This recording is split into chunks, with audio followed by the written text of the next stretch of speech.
I'm Jerry Green, and I'm the president and CEO of the Pacific Council on International Policy in Los Angeles. I'm very pleased to welcome all of you to our event, What Does America Owe to Veterans of its 21st Century Wars? We are especially proud and pleased to be partnering with Zócalo Public Square, which is truly the jewel in the crown of many of the public events here in Los Angeles, as well as the U.S. Veterans Artists Alliance, to present this conversation to you. The Pacific Council is an international affairs organization focused on the global role of Los Angeles, which is arguably the most global city in the world. And if you are interested in learning more about the Pacific Council, please feel free to visit our website, pacificcouncil.org, for information about our upcoming events and membership. I want to thank all of you. You're in for a wonderful discussion, and I would like to turn it over to Maurice R, who's the Executive Director of Zócalo Public Square. Thank you. Thank you, Jerry, for the high praise. And hello, everyone. My name is Moira Shuri. Welcome to Zócalo Public Square, a creative unit of Arizona State University. At Zócalo, our mission is to connect people to ideas and to one another. We publish original writing and convene events. Everything we do is free and everyone is welcome. Find out more on our website, zocalopublicsquare.org. And now I have the really hard task of trying to summarize the work of today's moderator, Emma Skye. She is the director of Yale University's Maurice Greenberg World Fellows Program and a senior fellow at the Jackson Institute, where she teaches Middle East politics. She has advised U.S. forces and NATO leaders in Iraq and Afghanistan. She has written a book and numerous articles that have been published in the New York Times, Politico, The Atlantic, The Guardian, and Slate.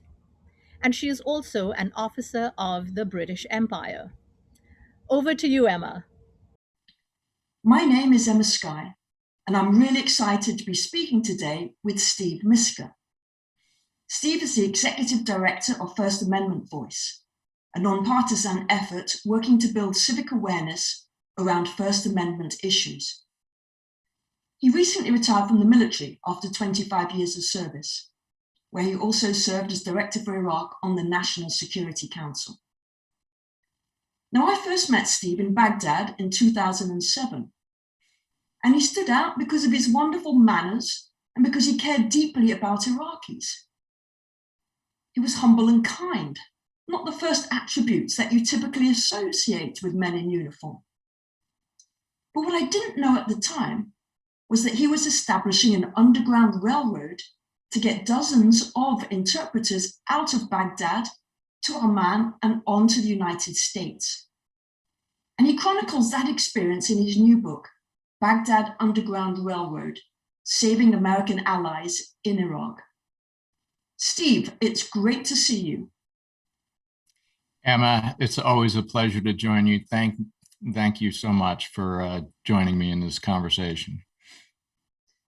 So Steve, take us back to 2007 when we first met and explain what was going on in Baghdad and what led you to start smuggling Iraqi interpreters out of Iraq. First, let me also thank Zócalo for hosting this, and Jerry Green and the Pacific Council on International Policy.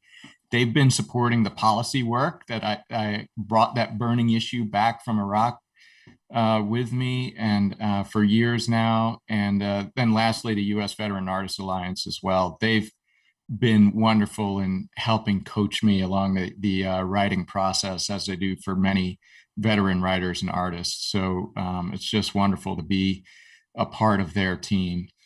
The 2006 and 2007, as you recall, was the height of sectarian violence in Iraq.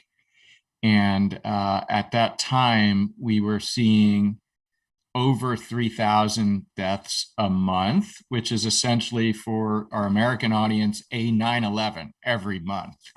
It was traumatic for the society. It was essentially a civil war. And anybody working alongside Americans was targeted. I mean, it was lethal for us, but it was really lethal for them. There were Shia militia, Sunni insurgents, Al-Qaeda in Iraq. Everybody wanted to kill the folks who were collaborating with Americans. And so it was really dangerous. Well, you know, you've written about this in your book, and really congratulations on the book. It is a great read. I really, really enjoyed it. And most books on Iraq tend to focus on the US military, but your focus is actually on Iraqi interpreters. Who did you write this book for?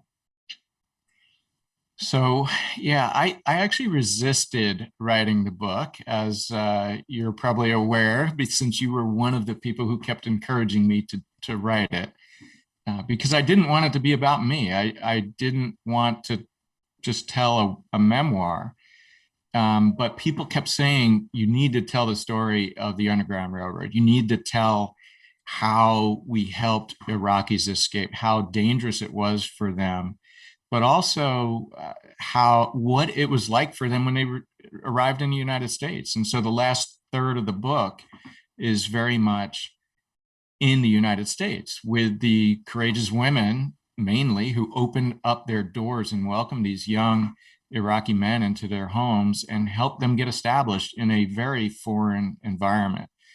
So I wrote it in many ways for the characters in the book, for the sponsors, for the interpreters who were able to escape. But also, I think it's more broad than a veteran audience. It's more broad than another military story about war. It's an American story. It's a human story at the end of the day, trying to maintain our humanity amidst extreme violence. And so that's who I wrote the book for.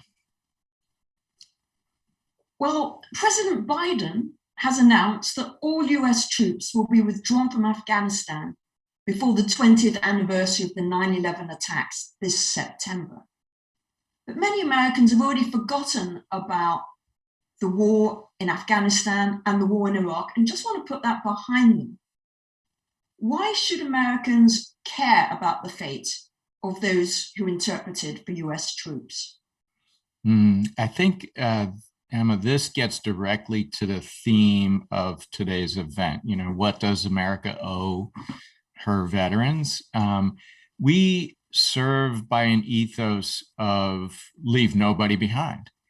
And we tend to think of that as those of us in uniform, that we're deploying together and serving next to each other. And then we meet people like you, and you're there, and we wouldn't leave you behind, right? You came in from Britain, and we worked closely alongside each other, but we also meet our Iraqi and our Afghan partners. And these are men and women who go on patrol with us every day. They share more risk in many cases than we do, because their families are in the mix. Their families are, that many times they can't let their families know what they do for fear that somebody would inadvertently slip to the wrong ears, and then all of a sudden they're receiving death threats at their door. A family member is getting kidnapped and held for ransom. And those things are very real threats that interpreters, there are plenty of cases where interpreters have been kidnapped, tortured, and killed, and done so in a very public way to send a message to anybody else who might think about working alongside of us. So this is an issue that is strongly resonating in veteran and military communities, that we don't want to violate this ethos that the military inculcated in us. And I believe that the American public can very much help if we are able to get our, say, Afghan interpreters out as we're withdrawing, because we need the same sponsors that I chronicle in the book. My mom was one of them. Madonna, a widow from Tucson, was one of them, with her only son deployed to combat. We need the American people to embrace the Iraqi or Afghan families if they're fortunate enough to get here. And that is something that, you know, I don't think the American public has been asked to do a lot in these conflicts. Well, the veteran community right now is asking Americans for help. And this would be a huge way to wrap your arms around both us as well as Iraqis and Afghans. Now, to many people in Afghanistan and Iraqis, the interpreters are regarded as agents, as collaborators with an occupying power. You know many interpreters. What were their motives for helping the coalition forces? I get this question a lot, and it's really complex, quite frankly. It's the first answer is, what are your motives for taking a position, or my motives? You know, there's a variety of factors. So we don't want to simplify it and try to boil it down to one particular thing. But I think it also ebbs and flows based on the security situation. And so you've got early on in the conflicts, I think hope was a real driving factor, hope to be a part of renewing their country in many ways, post Saddam, for example. There were, Ronnie, who's one of the main characters in the book, who's also listening today, and is just a wonderful friend. We've stayed in touch over the years and collaborate in other ways. But, he joined up when he was 16, 17 years old, right out of high school, and served the entire time, even as it got risky. And so I think, hope might have been a driving factor early on. Maybe it became more of a need to survive, because now once you've committed to the occupation, I guess, if you will, then it's hard to get away from that and to hide that from the nefarious actors who are out there. So I think, but that said, I'll give you an example in Ronnie's case in particular. He got approved in 2007 for the special immigrant visa. Iraqis at that time, there were only 500 visas available for both Iraq and Afghanistan. That was a pittance in terms of how many people were working with us. So if you got approved for it, you felt like you won the lottery. It was just, and the first instinct was not to believe it was true, right? It must be a rumor. It can't be true.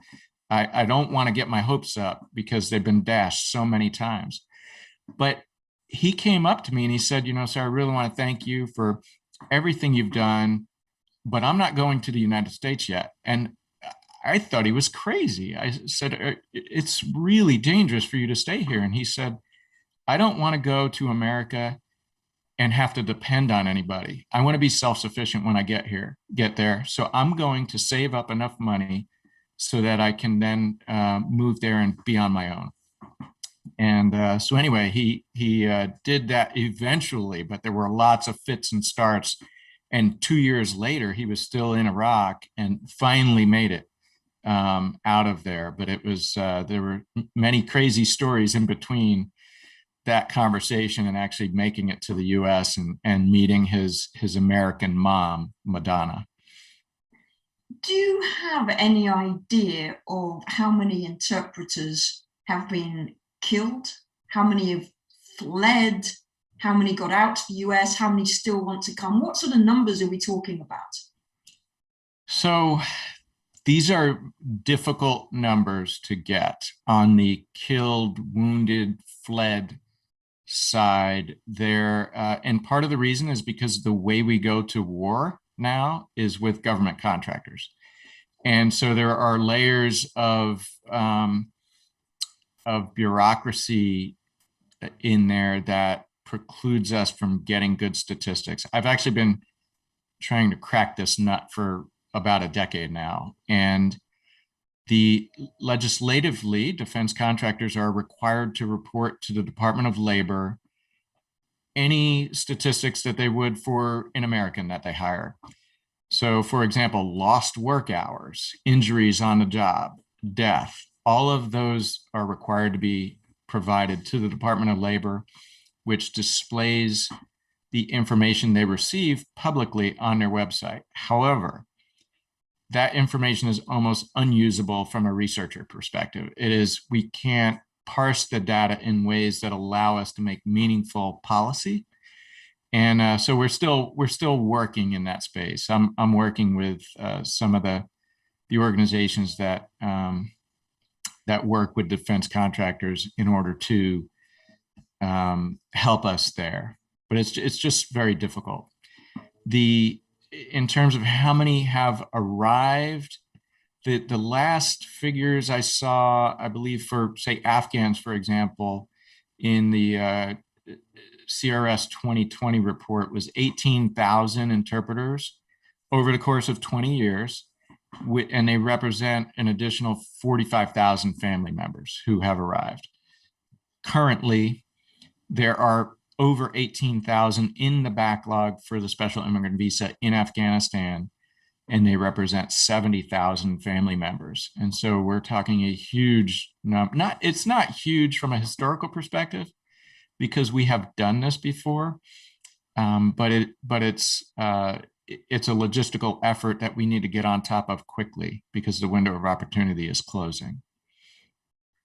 Are you worried that in a way, by helping interpreters get to the US, you're actually accelerating the brain drain, enabling the most capable who really should be dedicating their energies to their country to actually leave it? You know, that argument comes up quite frequently, and my counter to that is they're no good to their country if they're dead. They will not. These are people who the Taliban are mercilessly hunting. They have been hunting them for the entire 20 years we've been in country. The Taliban direct their fighters to shoot the eyes first, and by eyes they mean our cultural eyes, ears, and mouthpieces, our interpreters. They know how vital they are to the mission. And many times they save our lives. Many times they keep us from doing culturally stupid things. I'll give you another example. When Ronnie first started as an interpreter, one of the first incidents that occurred was an armored vehicle accidentally backed up over an Iraqi civilian car with a family in it. So tragedy. And the lieutenant who was in charge of that armored vehicle went to Ronnie and he told him, I need you to go to the hospital with me. We're going to give a salatial payment, blood money, we called it, to the family to acknowledge their loss and to express our condolences. And Ronnie had to back that lieutenant down from the ledge and say, do not do this. We can do it, but not at the hospital, not right now. He said, let's wait until the family gets home in the privacy of their home so they can save face. They're not in a public environment. We'll still go in. It's going to be hard. It's a horrible thing to have to address, but let's do it in a way that's culturally appropriate. And we just don't know what is culturally appropriate as Americans. And so that's why our interpreters are so vital and why we need to stand by them, because they stood by us for 20 years in Afghanistan. Now, I've heard you say, and I've seen you write, that if the US abandons these interpreters, doesn't help them, the US will not be perceived as a loyal or reliable ally. But playing the devil's advocate here, I'd say, it's not going to be the first time, is it? There are many people who say US isn't reliable. You can ask the Vietnamese, ask the Kurds of Syria, ask the Syrian opposition. Yeah. So the public narrative, right, is one that is very much based on our values, and values are important in our national security, but so is security, so are economic interests. And it's rare when all of those actually coalesce around one issue. Usually there are trade-offs in that space. I would argue this is one of the times when our values clearly align with our national security interests in important ways, and that we should stand by those who stood by us. And we might not always get it right away, but we did evacuate 130,000 Vietnamese in 1975, and we took them to Guam. and brought them into the United States. And the Vietnamese community has become a vital part of areas in the country and contribute to our economic interests from within as well. So, yeah, I think, historically, this is something that we should expect, and we've got to counter it and be prepared for it and live by our values. And I think this is what the veteran community is asking of our government right now. And I don't think it's a hard ask. I think it's one where we just need to get our priorities straight and bring the right people here. So in total, it's 7,036 Americans who lost their lives in the post 9/11 wars of Iraq and Afghanistan. So we've been fighting without winning for 20 years. And you could say that's in large part because the mission kept morphing, and so our definition of winning kept changing. And we weren't set clear, achievable objectives. Instead, we were given these grandiose goals of nation building, installing democracy, promoting women's rights, and defeating terror. So these wars became endless because we never knew when the job was done, nor what success should look like. And as you know, we won every battle, but none of the battles were decisive in terms of the outcome of the war. We were militarily superior with overwhelming weaponry. We were up against enemies using asymmetric tactics, such as improvised explosive devices, hidden in roads, houses, and even dead donkeys. But I don't think any of us who were involved in these wars would have imagined when we embarked on them that the Iraq War would bring about the rise of ISIS and the establishment of caliphate and change the regional balance of power in Iran's favor, nor that the Afghan war would end with the Taliban poised to come back to power potentially. So the costs have been very high, particularly to the locals of these countries, maybe up to 1 million of whom have lost their lives. So do you think that maybe the determination of you and your fellow veterans to help the interpreters who risked their lives for the US troops is driven, I don't know, by guilt, by a type of penance, because this is something we could actually do and do right? So there's a lot to unpack there. I think you're talking about, none of us would have imagined how long this would take, how the mission would evolve, the mission creep, as we would call it in the military. And I think there's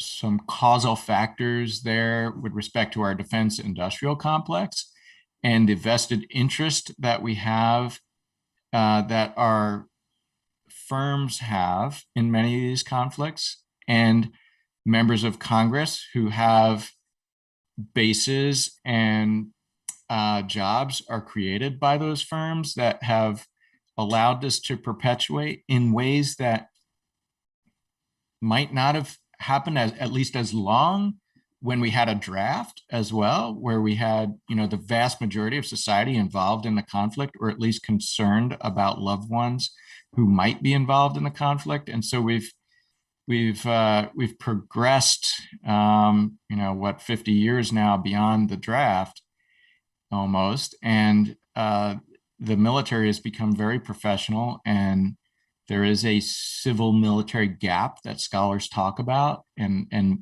we veterans and those in uniform are concerned about that. How do we know our American people better? How do they know us and have better lines of communication to hold our elected leaders more accountable? And so from that perspective, I think, it's not a great answer probably for how did we get to where we are, but it's some of my thinking along those lines. With respect to, is this a penance for I think it's very much part of the ethos that we learned in the military, that ethos of leave no one behind. And we don't, when I go to Capitol Hill to talk to members or their staff about extending the special immigrant visa, I talk about real national security interests with respect to our men and women in harm's way right now. They're serving alongside interpreters. How is that relationship going to develop when they see what is going on in Afghanistan? If we leave 18,000 interpreters to their death with the Taliban, I don't think we have 2 years, which we had before the fall of Saigon. We've got months, if not weeks, and the veteran community does not want to see our Afghan partners left behind, and we're still facing challenges in Iraq. But there are other real national security interests at stake. Our counterterrorism investigations. Anytime a bomb goes off anywhere in the world, FBI agents and others are there to investigate and understand trends to hopefully protect the homeland better. Who's going to want to talk to one of our investigators and provide vital intelligence if they see how we treat those who served alongside of us for years? And then lastly, a real consideration that policymakers need to take into account is that our young men and women feel like they're violating their ethos when they take off the uniform because of this issue. And is that how we want them to leave their time in service, feeling like they couldn't live up to their own ethos, feeling ashamed of their country? And what are they going to say to the young kids back in their high school, back at home? I mean, how are we going to attract more people into the service? So those are real concerns that we need to be aware of. And I don't think there might be some guilt in there. That's absolutely true, but it's guilt because we're being precluded from being able to try to honor something that we really believe in. That's at least my perspective of why that is. And let me give you a vignette from Great Britain. So this should not be, it's not rocket science that our enemies use these strategies against us. They target what I call our soft networks. They go after our cultural eyes, ears, and mouthpieces. It's a logical thing to do, fighting from a position of weakness. We did it to the British 200 years ago during the American Revolution. To their credit, when they withdrew from the colonies, they evacuated 60 to 70,000 loyalists who had been under intimidation from the revolutionaries. And they went to Jamaica, they went to Nova Scotia, they went back to London. So that was a way, as one parliamentarian I read, I can't remember his name, he said, it was a way to salvage a bit of dignity from a strategic defeat. And so I really believe that, this is a case where we need to stand up for our values and stand by those who stood by us, because in many cases they saved our lives and we owe it to them. And the British government announced yesterday that it would be providing visas for the Afghan interpreters who worked alongside British troops. What is the policy that you are urging the Biden administration to take? We are asking for an evacuation to Guam or a third territory like Guam, where we can just get the interpreters out of harm's way. The Taliban are closing in. They're surrounding the provincial capitals. They're surrounding Kabul. There are 70,000 people at least at risk right now because of their work alongside American forces. And the reason we know that figure is because those are the ones who have applied for the special immigrant visa. It's a long, cumbersome process. Many times it takes years. They are the most highly vetted refugees in any system. And we don't have years. We don't have months right now. We've got weeks, and we need to get them to safety, because it won't matter. They've been being hunted and killed for 20 years. If they're dead, we can't help them. And so evacuate them. And then I'm working with a group that is a consortium of nonprofits and other veteran service organizations and other groups to come together to complement the government resettlement agencies that have been, they've lost resources in recent years, but also they haven't done this in 20 years. I mean, we evacuated the Vietnamese in 1975. We did Kosovo in, I think, 99, and the Kurds in 96. So it's 20 plus years since we've done something on a large scale. And so we need to be prepared, and we'll augment the resettlement agencies with sponsors like my mom, with like sponsors like Madonna, sponsors like Leah, who I chronicle in the book, just these amazingly courageous people who we need to be part of this solution. And so that's what I'm asking the American public. I'm sorry. You're calling for an immediate evacuation of Correct. Interpreters to the island of Guam. Now, are these people whose applications are already underway, or these are starting afresh? They are in the system somewhere, a lengthy, bureaucratic, arduous system. And so, yes, there might be others out there who have not made the attempt yet. It's just to leave it up to them to do this. I faced the same thing in Iraq. In 2007, the US had a policy. They would not allow Iraqis to do their final interview at Embassy Baghdad. They cited security concerns. I can imagine we could get to that point soon in Afghanistan. If that happens, where are they going to go? How are they going to get there? We need to get them out of Afghanistan now to a safe third territory. A US territory is ideal because it eliminates a lot of other diplomacy that needs to happen and be negotiated, and potential legal challenges as well. So is there capacity on Guam to host 70,000 refugees? Absolutely. Absolutely. They have been preparing. The bottom line is Guam is a tourist destination. They haven't had a lot of tourists in the last year or so. And so there's capacity there. I'm not saying this is something that can be done easily.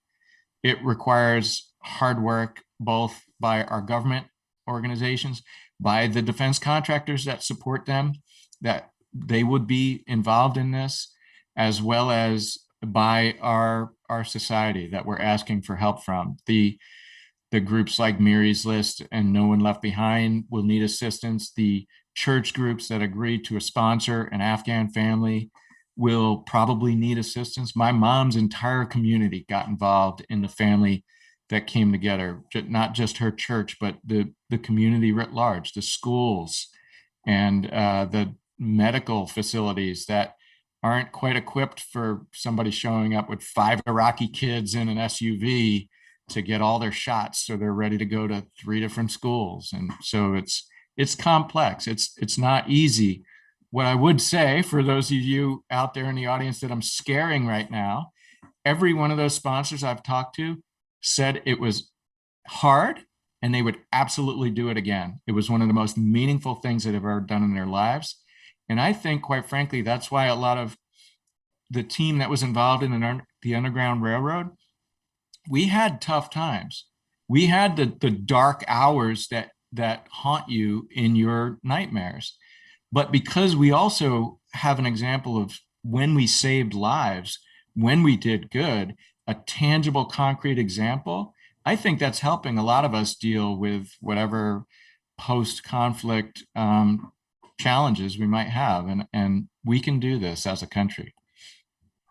And your book, in wonderful detail, describes these, Iraqis coming into the lives of Americans. And it really does show the best side of America, the generosity, how all the different civil society organizations work. And, you read that and it's very, very moving. So if you can get interpreters to Guam, in Guam, they will then have their applications processed. And from then they'll be able to move to the mainland. That's the idea. Correct. And to different parts of the country where NGOs will be responsible for helping their integration. Correct. Yeah, we have 9 government resettlement agencies in throughout the country. They have different chapters and areas where some are stronger than others, and they're involved. But we also have had, in the post 9/11 era, nonprofits come in to fill the gaps in some of those spaces and really provide the connective tissue to our societies in many ways, and get people involved in helping somebody who's coming from a cash-based society get a driver's license, start to establish a credit rating, get their kids enrolled in school, or apply for a job, how to write a resume, all of the basics that we tend to take for granted that we help our high school graduates and college graduates with, just because we've got families and groups of neighbors who are willing to help. And so we can do this. This is something that is absolutely doable. It's that part of the book you talk about becomes more of a soap opera in many ways. There are funny examples. I am the first to admit I had no idea what I was asking my mother or any of those sponsors to do and how hard it would be. But they all say at the end of the day, it was so meaningful, and there are a lot of fond memories as a result. You know, I can attest that navigating the American system isn't easy, and I wish I'd had your help for the DMV. So, you know, having people who really do understand how everything works is really necessary, because it's hard.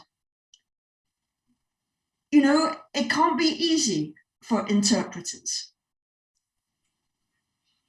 You know, At one level, they're very happy to get there, but it's hard to build a new life. Can you share some examples of this? Sure. Yeah. Number one, I mean, many of them felt torn. They felt like they were leaving their culture. They were leaving their families in many cases behind, because their families were safe, because they had never disclosed to their family what they actually did, that they worked with the Americans. So when they got here, yeah, the DMV it's a challenge for us, right, as Americans. So I can't imagine what it was like for you coming from Britain. And but I did get an earful when I did the interviews for the book, and I talked to sponsors and just listened to their stories and asked them for, follow-up questions, just trying to understand why we do what we do culturally is really challenging. It's, and so we get into details like that, why we use paper plates sometimes at the dinner table and not real plates. And for a couple of weeks after my mom, who got home and said, please, I'm too tired, I'm traveling, I'm going to cook, but we're just going to use paper plates. Well, a couple of weeks after that, my stepdad was still picking out real plates from the trash, because the Iraqis thought these crazy Americans are so wealthy, they just throw all their stuff away when they're done with it. And, silverware, glasses, it was all in there. And so examples like that we learn from, but there's just real richness from the interaction as well, and learning that goes both ways. And I think at the end of the day, it just makes us better human beings. So we're getting questions coming in from the audience. Someone asks, how does a person go about beginning the process of sponsoring one of these interpreters? That's a good question. I would volunteer with or connect with organizations that do that type of stuff. So, for example, if you're in the LA area, Miri's List is a wonderful nonprofit in LA. Miri has been doing amazing work, bringing communities together, sponsors for Afghan families and Syrian families as well. I'm not sure how many Iraqi families she has, but she's done amazing work. No One Left Behind has done great work in chapters around the country. There are other organizations out there that are doing similar work to help on the assimilation front. So I would reach out to them. The other area that IRAP, the International Refugee Assistance Project, which is amazing, and they do the legal work. They represent and advocate for vulnerable refugees. If you're stuck, if whoever you're trying to help, a lot of veterans ask this question. I've been in touch with my Afghan interpreter. I don't know what to do. I don't understand the process at all. They don't understand the process. IRAP is the first organization to go to in that step, because they're lawyers, they're operating in the humanitarian space. And if they have the capacity to bring on a case, they do a wonderful job. They're first class. And then the last organization I would highlight would be Veterans for American Ideals is a program of Human Rights First. And VFAI is a veteran organization that is very passionate about this issue, but they might have demand signals coming up. They'll very, very much be involved in any process to help with sponsorship. So they're another organization you can reach out to and find online. And there are veterans listening in, and they're asking, how can they help? Well, if you know of interpreters who you served alongside, the best thing to do is check in with them. One of the most important things is just for them to know that somebody is out there advocating on behalf of them. And many times veterans end up going to their member of Congress and raising the issue of, you're trying to help an interpreter from Iraq, from Afghanistan, from wherever you served, and you need help. And members of Congress, this has wide bipartisan support in Congress, which I know is very unusual nowadays. There are Republicans, Democrats, a lot of consensus around this issue. And Congress, quite frankly, is one of the few institutions that has done anything about this over the years. They passed the special immigrant visa in 2006 and then began expanding it in 2007 and beyond. Unfortunately, the SIV only applies to Afghans today. It twilighted in Iraq in 2014.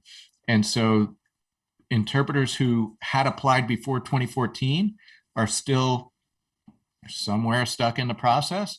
But if they did not apply, they need to use some other refugee channel.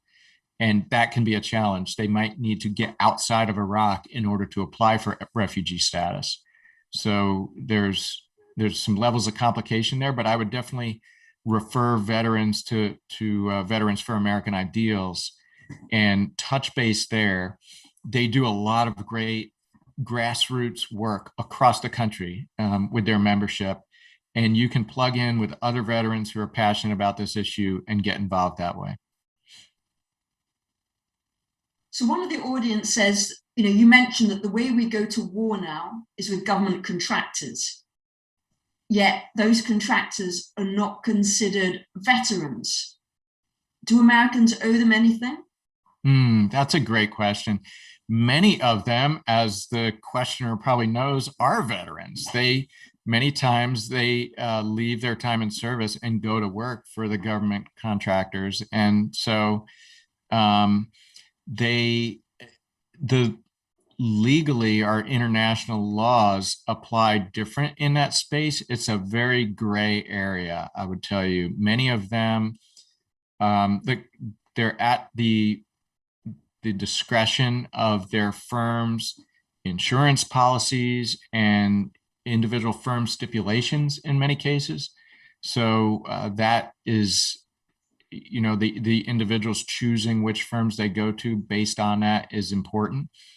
I would tell you that the International Stability Operations Association is very active in the government contracting community to help develop smarter policy for the firms, to generate awareness in that space, to allow them to understand the threats as they evolve, to better support their government mission as it develops. So there's a lot of work in that space by the veteran community, but it is a challenge.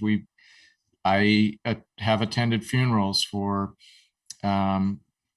civilians, basically, who have been killed in combat, and they don't get the same honors, if you will, as members of the military do in uniform. And I think that's a problem for us as Americans. I think the fact that we venerate our veterans and hold them on a pedestal is not helpful or healthy to the national discourse in many cases. And that's part of that civil military gap that I alluded to earlier. It's maybe we don't know how to communicate with our vets. And so we just say, thank you for your service as the automatic response, but we're a little scared to dig deeper. And so anyway, a lot of veterans are attempting to, I guess, deepen our relationships with mainstream America more. So what does your organization First Amendment Voice do, and how does that relate to helping interpreters? So First Amendment Voice is a nonpartisan nonprofit in the First Amendment space, and that's a very complex space. It's only less than 1% of Americans can name all 5 freedoms in the First Amendment. So the founding fathers were pretty concise, 45 words, and they took care of freedom of religion, freedom of speech, freedom of the press, freedom to assemble, or as we might say, hold a protest, and freedom to petition the government for grievance. Those are the 5 that are in the First Amendment. And it's a very dynamic space with the changing technology in terms of how we consume our information, how we express ourselves, how we assemble, whether it be online, virtually, or in person. This forum is a perfect example. So my background is foreign policy, but I was doing foreign policy work for a nonprofit in DC, and they asked me to help them with this First Amendment project they were working on. And I said, I think you've got the wrong guy. I don't know anything about domestic politics. And they said, no, we just want leadership from you. You don't need to be the subject matter expert you're not a lawyer. We do have lawyers on our board, some of whom have litigated First Amendment issues to the Supreme Court. But they wanted me there to help be the face of the organization and broaden our ability to convene civil discourse opportunities, to bridge divides, to educate, but ultimately to inspire us that our form of government only works with an active citizenry, citizens who are engaged, and that can be messy and sometimes ugly, but our message is to encourage us to engage in a civil way and to do it with those with whom we disagree with.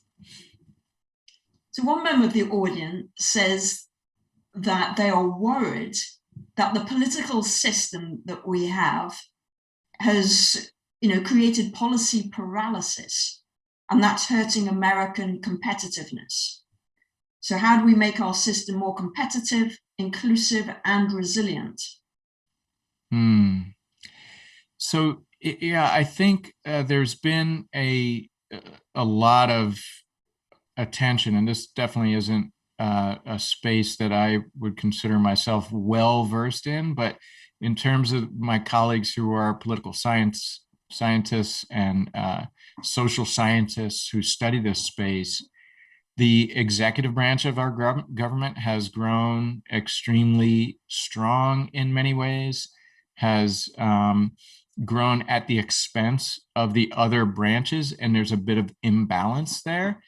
And so I guess my gut instinct would say, and this might horrify some people, but maybe reinvigorate Congress's power and authority. They tend to have the lowest approval rating in our society right now, but that would be a way to check executive authority and maybe rebalance our government. We intentionally designed our government to be inefficient That was the reason there are checks and balances, the reason why we have three supposedly co-equal branches, in order to not allow any one individual to accumulate too much power, to allow the competition of interests to play out non-violently in the public square. And so that's I love that question, because I think it's a question we should all be asking, and it starts with our own personal involvement, though, our not being willing to think that we can't have a role to play, or we can't make an impact in that conversation. We all should be able to voice ourselves, not just every 2 or 4 years at the ballot box, but through active civic engagement, through participation at the local, state, or national level, at whatever makes sense for our own talents. And that does relate back to what you're asking the American public when it comes to interpreters. You're asking for them to, be aware, to lobby, to get engaged, to sponsor, all of those things. Exactly. Yeah. I mean, I'm not asking the American public to make the evacuation decision for President Biden, right? Although I hope they would to lobby for it. Exactly. But then we all have a role to play. That's exactly right. And don't discount that. Don't think that, well, I don't have a role to play, which is, I think, a very common human characteristic, is we kind of discount our ability to really influence things. And I learned that early on when somebody gave me a second chance to go back and teach at West Point. And I thought, wow, I was a really bad student when I was there the first time. This is a chance to maybe go back and push myself a little bit intellectually.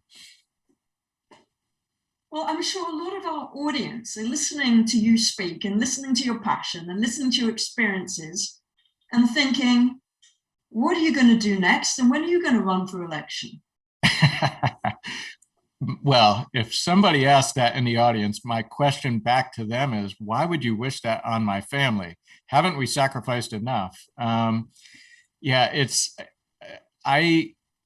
got approached, and actually, Emma, I believe you were one of probably a handful of people who tried to encourage me to run for Congress when I retired. I don't think that's where my talents lie. Well, when I go to Capitol Hill many times, and you can ask my research assistants who would hold my hand as we walked in the door, and I would say, who are we going to see? And they'd say, Congress member so-and-so. And I would ask, are they a Republican or a Democrat? And I just didn't get involved in the legislative strategy. It's not where my talents lie. And so what I'm going to continue to do is, in this area in particular, continue working on the effort to strategically protect our soft networks. We know our adversaries are going to fight this way because we did it. We've seen it throughout history. It has happened to us for the last 20 years. It should not surprise us that they'll target our soft networks, our interpreters and local national partners in conflict zones. We can do a better job of instilling awareness of not just our military, but government contractors, diplomats, and others who are going into the field, and training them on how to protect identity, training them what to do should your close local national partner come under threat. What are the policy options? We shouldn't just have a special immigrant visa, which we only have for Afghanistan anyway. That should very much be a policy of last resort, but it should not be the only tool we have in the kit bag. We can do better than that.